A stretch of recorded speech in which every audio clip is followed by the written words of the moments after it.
దేశంలో పసిడి పరుగులు తీస్తోంది. బంగారం వెండి ధరలు ఆకాశాన్ని అంటుతున్న పరిస్థితి కనిపిస్తోంది.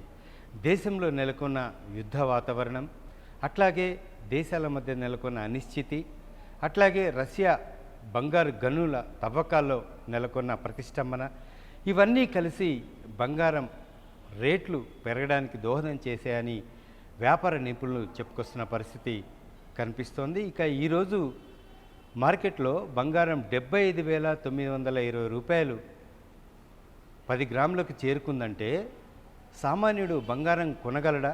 బంగారం షాపు లోపలికి కనీసం కాలు పెట్టగలడా అనే సందేహాలు వ్యక్తమవుతున్నాయి. ఇక అందుకు తగ్గట్టు వెండి కూడా 90,000కు చేరుకుంది. కిలో వెండి ఈరోజు 90,000కు చేరుకుందంటే ఏ స్థాయిలో భారతదేశంలో బంగారం వెండి ధరలు ఇటు పరుగులు పెడుతున్నాయో కూడా అర్థం చేసుకోవచ్చు.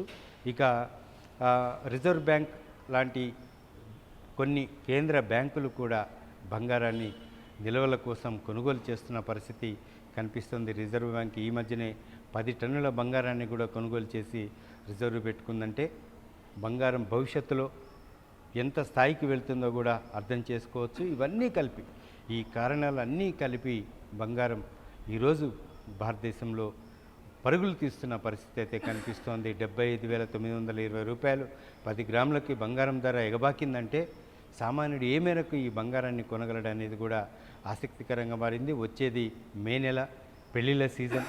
పెళ్లిళ్ళ సీజన్కి భారతదేశంలో బంగారాన్ని కూడా పెట్టడం ఒక సంప్రదాయం, ఒక ఆనవాయితీ. అట్లాగే వెండి వస్తువులను కూడా పెట్టడం ఒక సంప్రదాయం, ఆనవాయితీ.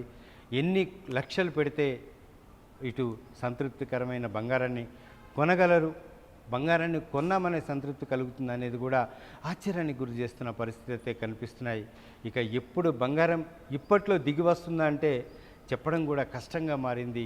ఇక 1,00,000 రూపాయలకు టచ్ అవుతుందా 10 గ్రాముల బంగారం అనే కోణంలో ఇప్పుడు వ్యాపార వర్గాల్లో చర్చ జరుగుతున్న పరిస్థితి అయితే కనిపిస్తుంది. చూడాలి, సామాన్యుడు మధ్యతరగతి వాళ్ళు ఈ బంగారాన్ని కొనగలరా, లేకపోతే రోళ్ళు గోళ్ళుతోనే సంతృప్తి చెందుతారా అనే అంశం పట్ల కూడా సామాన్య వర్గాల్లో చర్చ జరుగుతున్న పరిస్థితి కనిపిస్తుంది.